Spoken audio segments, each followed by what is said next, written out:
Assalamualaikum warahmatullahi wabarakatuh. Selamat pagi. Om Swastiastu, Namo Buddhaya, dan salam kebajikan. Perkenalkan, nama saya Andi Ayat Kamarudin. Saya peserta Lasar CPNS tahun 2023. NIP 20010501 2024041002, bertempat di Ampana, tanggal lahir 1 Mei 2001, dan sekarang melaksanakan tugas di UPT Rutan kelas 2B Donggala. Tujuan saya membuat video jurnal learning ini untuk merangkum beberapa topik penting dari materi yang Bapak Dr. Syarifuddin SPD MM sampaikan. Semoga dengan rangkuman ini dapat bermanfaat bagi pengembangan diri saya ke depan. Masuk di poin pertama, yaitu wawasan kebangsaan.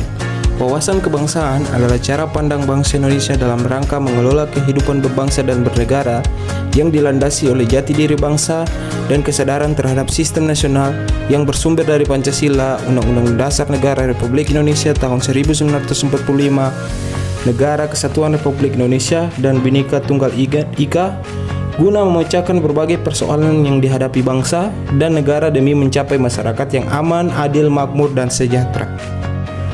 Selanjutnya masuk di poin kedua, yaitu 4 konsensus dasar berbangsa dan bernegara.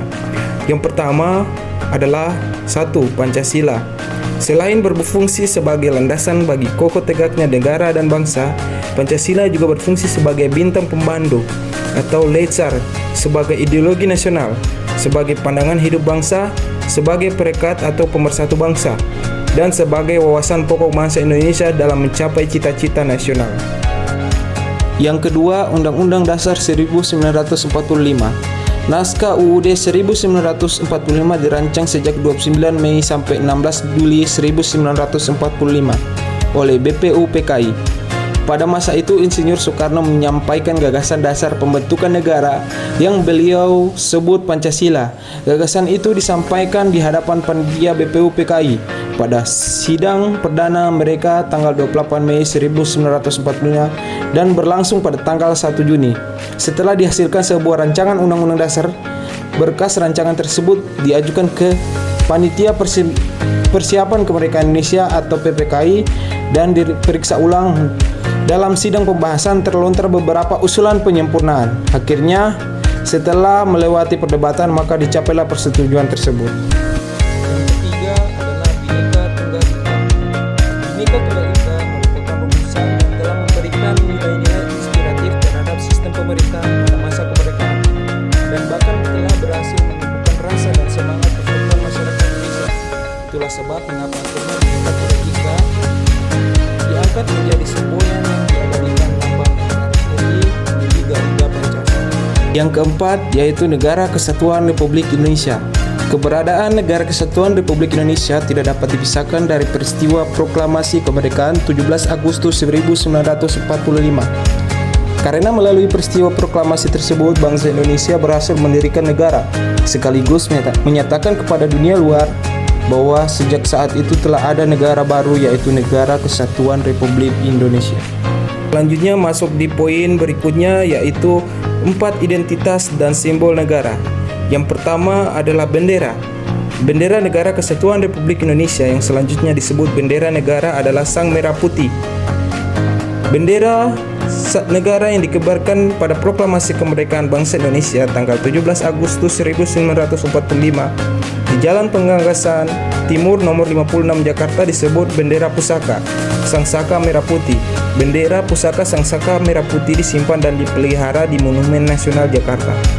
Yang kedua adalah bahasa. Bahasa Negara Kesatuan Republik Indonesia yang selanjutnya disebut Bahasa Indonesia adalah bahasa resmi nasional yang digunakan di seluruh wilayah Negara Kesatuan Republik Indonesia.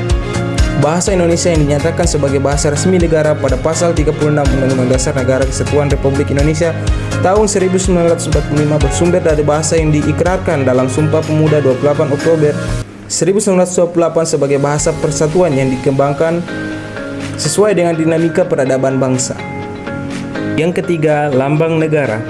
Lambang Negara Kesatuan Republik Indonesia yang selanjutnya disebut Lambang Negara adalah Garuda Pancasila dengan semboyan Bhinneka Tunggal Ika. Lambang Negara Kesatuan Republik Indonesia berbentuk Garuda Pancasila yang kepala menoleh lurus ke sebelah kanan, perisai berupa jantung yang digantung dengan rantai leher pada Garuda, dan semboyan Bhinneka Tunggal Ika ditulis di atas pita yang dicengkram oleh Garuda. Yang keempat, lagu kebangsaan. Lagu kebangsaan Negara Kesatuan Republik Indonesia yang selanjutnya disebut lagu kebangsaan adalah Indonesia Raya. Lagu kebangsaan Indonesia Raya ini diciptakan oleh Wage Rudolf Supratman. Itulah beberapa poin-poin penting yang saya jadikan jurnal learning dari materi 1, agenda 1 dari modul pertama. Dari kesimpulan yang saya dapatkan bahwa wawasan kebangsaan adalah pemahaman mendalam mengenai identitas sejarah, budaya, dan nilai-nilai yang melekat dalam suatu bangsa. Hal ini melibatkan kesadaran akan persatuan, keragaman, dan tanggung jawab terhadap pembangunan negara.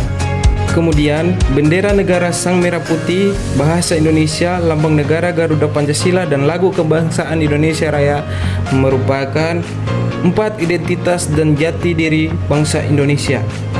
Dengan keempat simbol tersebut menjadi cerminan kedaulatan negara di dalam tata pergaulan dengan negara-negara lain dan menjadi cerminan kemandirian dan eksistensi negara Indonesia yang merdeka, bersatu, berdaulat, adil, dan makmur. Sekian jurnal learning agenda 1 modul pertama yang dapat saya sampaikan. Terima kasih.